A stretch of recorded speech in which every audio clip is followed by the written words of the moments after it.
What's good, family? Smash the like button and subscribe. Wow! Yeah, boy, Joe, the juggernaut, JOYCE, pushed Carlos Takam's wig back for him and won the fight by a TKO. I think it was round 5 or 6. Now, let's get to the controversial part. The controversial part was the stoppage. What do I believe? Yeah? Chisora came out, Del Boy came out and roasted it. Yeah? Del Boy said, listen, Fish Eyes Warren, it's a Queensberry show, so we know the refs paid, no doubt. And therefore it was stopped early. Again, Del Boy said he thought Joyce lost every round. He said Joyce lost every round and then the Queensberry boys stepped in to save Joyce, essentially. Now, I'm not going to go that far. I thought Takam was doing the better work. Or it's not tell a lie. He was doing some of the cleaner work. We know how slow Joe is. Then again, he was never going to lose the fight. He was always going to win by stoppage. So I wasn't mad at the stoppage because I knew that was going to happen. But that's not really the point of the fight, is it? The point is for there to be a true conclusion. I don't know what's going on with these. I don't really know what's going on with the sport of boxing these days. What happened to a good old scrap, if that makes sense? Do you remember the 15-round fights? And that's why I actually prefer the old days. The old days of boxing, how it used to be, it'd go like this. It'd go, guess what? There ain't no rounds. You go until someone is on the floor. Or until someone quits. Or until both men agree it's a draw. That's how it used to go. I don't know why we got away from that for. I understand it can go on a bit long. But at the end of the day, guess what? It's a fight.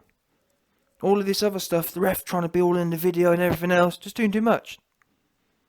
Takam and Joe Joyce are big, strong heavyweights. Can we not get one knockdown? Which we didn't, by the way. What's the referee jumping in for? We know Carlos Takam has been knocked spark out before. Which means that he can go there again. It's not like, well, YB, Takam was never ever going to go down, so the ref had to stop it at some point. We've seen Takam be knocked spark out before, which means he can go down. He's been put down loads of times in his career. So why were the fans and the fight and whatever else robbed from that opportunity? Why was Takam himself robbed? Because Takam's had a few big fights. Chisora, AJ and Joyce. AJ and Joyce, he complained. Why? He didn't go down. Guess what? If he wants it that way, if that's how he wants it, Takam has said, that's how I want it. I want to go all the way out. Just like Chisora sent me. I want to go to the pearly gates. If I'm going to lose, I'm going to the pearly gates. Give him that, if that's what he wants. I don't get it. Or better yet, I understand sometimes, to an extent, it's 2021, everyone's hella fruity. I understand that sometimes we have to protect fighters from themselves. But come on, man. You couldn't have let it go on a little bit longer to the next knockdown? To one knockdown? That should be a rule in my opinion. No referee gets in the way in a heavyweight fight before at least one knockdown. Because what are we doing here? What is it then? If you're going to step in before the first knockdown, what are we doing? What's the point? What's the point everyone training? Let's just let the referee step in after every combination that's thrown at lands. How about that? Do you know what I'm saying? Where do you draw the line? I'll tell you where we draw the line. We draw the line with at least one knockdown. No referee can step in unless there's been one knockdown. And guess what?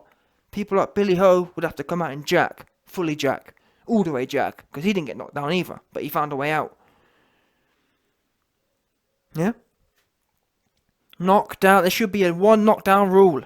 They used to have a free knockdown rule. If you get knocked down 3 times, the fight's off. Well, how about one knockdown rule for the refs? Get these goofy refs out of the way. Trying to be all in the video. Trying to be all in, you know what I'm saying? Trying to be all in the ring, all in the fight. Trying to make the fight about them. What's wrong with you? Yes, Takam was losing at that point in time, but like you've seen on your screen, Takam was getting his own shots off. Look at this shot here planted. And arguably, like I said, Takam was landing the more eye-catching shots. Not as many of them, because we know Joe Joyce is a juggernaut. He just keeps coming. Now, I'm not sure about that hat. That hat he was wearing was a bit leave it. He looked like a huge bellend, to be fair. The hat made him look like a bellend. It wasn't a real juggernaut hat. Come on, man. These fighters are making hundreds of thousands. Could you not invest in... Joe Joyce should have made a proper outfit. He should have actually, like Call of Duty, they make them juggernaut things. He should have gone away, spent $1,000 and developed a suit that he can wear every time. Do a bit of branding. Instead, he rocked out with this cheap bellend looking cartoon thing. He looked like a cartoon bellend. Yeah? No doubt Tyrone wanted to suck on it or something. That's what he looked like, 100% chocolate bellend. I thought, come on, man. What happened to marketing? What happened to a bit of... You know what I'm saying? You know, let's go away. Joe Joyce, go away. Find some sort of designer thing and design your own little weighted outfit. Obviously, make sure your legs are strong, not like Wilder. I don't want to hear about, oh, well, it's £30 and my legs give way. But seriously, Joe Joyce, you should go away and develop a suit like Wilder's, but a juggernaut version. That would be wicked. And you come in just looking like the Call of Duty juggernaut. But invest in yourself. Don't just rock out with some cartoon animated bellend thing. Look stupid. Go right, bellend. Literally, you look like a walking bellend. No joke, 100%. I'm not talking Tony Bellend. I'm talking a real life, veiny Bell. That's what you look like, 100%. Yeah? Obviously, a certain sus man like Tyrone looking to... Well, I'm telling you now, I spoke to Tyrone. Just got off the phone with him. He said, YB, I can't believe it. I saw Joe Joyce's outfit and I just wanted to suck it. But anyway, listen, let's get back to this boxing thing. Quick time. Joyce versus TAKAM. The ref stopped it way too early. Bottom line. Let's leave it there. Stopped it early, trying to be in the video. Now, outside of that, like I said, TAKAM was landing some eye-catching shots. And that's why I believe, I'm not being funny, Chisora, he said TAKAM won every round. I don't know about that, but the fight wasn't getting away from TAKAM. I'll tell you like it was. In that round, it was... What I'm saying is, it was that round and the round before, I believe, where it was starting to get away from TAKAM. However, the other rounds before it, in my opinion, were 50-50. In as much as, I don't know, however many rounds it was, it's probably 1/2 each. Again, what are we doing here? What is the sport of boxing? Is the sport of boxing, well, when the fight just starts getting away from someone, when the table just starts turning, we stop the fight. What is that? You know what I'm saying? It's supposed to be it's supposed to be conclusive. Allow the fighters to come to their own conclusion. It's not, oh well, look, the tables are starting to turn. I heard some goofy Ben Davidson talking about, oh well, you see, Joe Joyce was building it. It was only ever going to go one way, so it doesn't. So he may as well have stopped it. Well, that's not the point, is it? If we're gonna, like, the sport's about letting it play out. If it was only going to go one way, let it go that way. Otherwise, what are we doing here? Otherwise, what you're basically saying is that if we all know fighter A will beat fighter B, you might as well cancel the fight after the first round then. Oh, well, look how dominant fighter A was at the end of the first round. Tell you what, don't bother coming out for the second then, because we all knew what way it was going to go. Well, that's not really the point, is it? The point is, two men signed a contract to get in there and come to a conclusion. Not referee, I'm going to conclude for you. Not Ben Davidson, our Instagram trainer, it was going to go that way anyway, so you might as well not bother seeing it. No. If it was going to go that way anyway, especially this is sport as well, how many times have people been dead certs and it not gone that way? So, yeah, that's the whole point. That's what they sign a fight. They sign a fight to see what they can do. Not, oh well, whatever else. Not to speculate. That's what frustrates me these days. There's not. Why are we speculating about things that should just be done? The fight should have continued. He was still on his feet. It was early rounds as well. He wasn't gassed. His guard was up. That's the other thing. It's one thing, yeah, if a man's hanging out of his... I'm not saying he was 10 out of 10 gas tank, but yeah, he was in a fight. You know, he was in a fight. So of course he was tired to some extent, but the point is, fair enough, if he was backing up and he's swaying like a big tree, essentially looking like AJ was in the verse Ruiz 1. AJ was swaying like a big tree, he can barely hold his hands up, fair enough, but TAKAM, he had his guard up, he was moving with his shots a bit, he was trying to stay cute, he wasn't hanging, he wasn't swaying like a big tree in the wind. He was kind of just, whatever. You've got to bear in mind as well, guess what? He's in there with a juggernaut. Don't forget that, you goofy ref. And that's the problem, you see. A lot of these goofy refs have never boxed before. So they don't know the context of things. Of course, sometimes against a £250 man, things aren't going to look so good. Nonetheless, it doesn't mean you want to get out of the fight. Doesn't mean you're looking to hop out. Now, I can see the other argument. Some people have said, well, YB, why is TAKAM protesting so much? Why didn't he use some of that energy kind of in the fight? But you have to remember, to an extent, I do agree with that opinion, but you have to remember, TAKAM's only, how many rounds were it? 6, 7 rounds? TAKAM's can't, you don't know. Obviously, if TAKAM knew the ref was just about to step in, maybe he would have put a spurt in, but at that point in time, you're not thinking about politics. You're thinking about, I'm in a fight, I've potentially got 5 more rounds. So to just start doing a massive spurt randomly, it's not what you're thinking about, especially when you've got shots thrown at you. To be honest, TAKAM's probably not even thinking that. TAKAM's probably just in a fight, trying to fight. You ain't thinking about, and this is the thing, you shouldn't have to think about politics. You shouldn't have to think about think about what some goofy referee gonna do or what isn't gonna do. It should be known, it should be understood. Protect yourself at all times, and it's going until it's over. That's how it should be. That's what everyone's before the fight. That's what everyone's under the guise of. Under the guise that it's going until it's over. These days, it's going until some goofy referee wants to become famous or whatever. But anyway, let's get back to the performance now. JOYCE, TAKAM. JOYCE is just JOYCE. He's slow. Let's call a spade. He's too slow.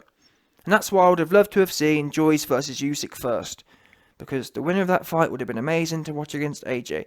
Now we get to see 2 watered down versions. We get to see AJ versus watered down JOYCE and AJ versus watered down Usyk. But either way, JOYCE, he's just too slow. If AJ fights him a particular way, well, to be fair, that can be said for every fighter. If AJ fights any fighter in the heavyweight division today a certain way, it's easy work. Unfortunately, the way he's fighting these days, scary and dancing, I can't see he's going to stop JOYCE. If AJ comes to work, if AJ wants to be on his job, JOYCE is so slow and so big and stiff. That may be one of AJ's quickest fights, just from the teeing off. I can see AJ just teeing off on him, and JOYCE just being so slow. That fight would literally probably be one of AJ's quickest fights. It could be similar to the Dominic Brazil fight almost, because JOYCE is slow like Brazil. Obviously, he's a much higher, better athlete and whatever else, but he's still slow. He should be called Treacle. Joe Treacle JOYCE. That's my opinion. If he's not going to pull off the juggernaut thing properly and take my advice and spend a few grand on a proper suit, he needs to come out with a box of treacle and call himself Joe Treacle JOYCE, because trust me, you slow. Yeah? You slow. Too slow. It's almost crazy slow, but either way, he gets it done. He's almost like it's like a metronome. Slow but steady. Wins the race these days. Especially when you've got a lot of fighters who don't have a gas tank. However, I think at the top level, you need a bit more. You have to have some attributes, if that makes sense. You have to have. I know people say he's got power. People say he's like Foreman. I haven't really seen it, to be fair. I don't really believe in that. I believe he's powerful for a £250 man, but I'm not sure he's got that innate boxing power. I haven't really seen him lick someone and seen their head just go wow kind of thing. And just think about it, he was in how many shots did he hit TAKAM with? They weren't wow shots, were they? If anything, I think he's kind of focused more on his volume. He doesn't really seem to dig much. He's more of a volume puncher. You never see Joe, like for example, think about Canelo Alvarez. When he digs, you see a good dig. You don't see JOYCE do that. A lot of JOYCE's punches, they almost look like arm punches, really. And that's the worst thing. Traditionally, arm punches are quite rapid, because you're not moving your body and your hips, which makes it longer. JOYCE throws mainly arm punches, but they're still slow. It's mad. How can you have slow arm punches? But that's the feeling I get with JOYCE. He don't extend. He don't really dig in. It's a lot of arm punches, a lot of volume and arm punches. So that whole Foreman thing, yeah, the slowness of Foreman, I get that, but on the juggernautness of Foreman, I get that, but he ain't got the dig of Foreman, I don't believe. Show me where you've seen Joe Joyce dig someone and they've been like, wow. I haven't seen that. We've seen George Foreman dig people before and they've been like, wow. So I don't get that reference really. Joe Joyce for me is more of a just pure volume. Joe Joyce to me feels like a man who's £250 and he'll just hit you like a £250 man would, loads of times. He doesn't have the natural snap. Well, he doesn't have the Hall of Fame snap, I don't believe. We haven't seen it. Because if he did, TAKAM would have been out there definitely, in my opinion, if that makes sense. Not saying TAKAM isn't durable, but the amount of times Joe Joyce was hitting him, it should have been more like look at TAKAM's face. TAKAM's face was clean, nothing on it. We all saw what AJ did to Dominic Brazil, which is something similar to Joe Joyce, if that makes sense. Big and stiff. Obviously, Joe Joyce's leagues above, but still, AJ changed Dominic Brazil's genetics for him. AJ's got that gene-altering power. Yeah, no doubt.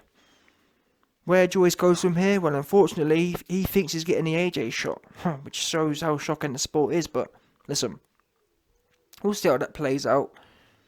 Joyce, I like him. I do like him. I'd like to think he beats Tyson Fury, but if Fury comes to run, I think the speed will just get him, I'm afraid. I'm not sure. Joyce is just so slow. If Fury came to run, I think he'd really struggle getting on top of him. Although in sparring, allegedly, Joe and Joyce in sparring don't have no problem. So if Joe Joyce don't have no problem in there, I like Joyce to beat Fury. I think he's probably one of the second best heavyweights. Joe Joyce would run through Wilder. That would be a great test, actually, to see how good Wilder's right hand is, because Joyce is pretty stable. Although, actually, interestingly, when he fought Dubois, he actually added some head movement for that fight. He came in a lot more cautious, and he showed a lot more defensive cuteness against Dubois. With TAKAM, he was just in there, no respect, and it showed because he was getting hit loads. He got hit a lot more clean by TAKAM than he did by Dubois. I actually thought his skills had leveled up in the Dubois fight. This fight, he had no respect, but it didn't really pay off, if that makes sense. Joyce showed no respect, but it didn't pay off. Showing that little of respect, he should have run through TAKAM. Whereas against Dubois, Joyce was the one dancing away. Joyce was the one slipping and sliding. The fact that Joyce was coming forward against TAKAM and hunting him down, I thought he should have really got him out of there a lot quicker and a lot more defensively. He didn't. Think about it. Joyce versus Dubois, yeah? That fight only lasts 6-7 rounds. And look how Dubois looked. He was all the way effed up. The TAKAM fight just went a similar distance, and it was 50-50 more or less all the way, and TAKAM didn't have no damage on him. And it wasn't a definitive finish. So arguably, we could conclude that maybe Joyce needs to, I don't know what he needs to do, but maybe that he needs to find a balance, because that coming forward thing, it weren't really playing out for him too well, was it? Especially against a smaller man like that. He should have been all over him. Joyce should have. Joyce should have, like I said, got him out of there. Rapido. With that kind of aggression. But he didn't. Which again tells me that I think his attributes, power, things like that, his dig, his snap on his shots, it's just not there, in my opinion. It's not Hall of Fame level. It's not uber world class level either. However, given the state of boxing today, guess what? There isn't no Hall of Fame punchers. Apart from AJ, there ain't no Hall of Fame punchers in the heavyweight division today. And even AJ, the way he's fighting, he ain't a Hall of Fame puncher at the moment. He has the ability, he has the base to do it, but he's not fighting like that. Because I've just slagged off Joe Joyce going 7 rounds with TAKAM. Your man's AJ just went 11 with Pulev, so there's levels to this game.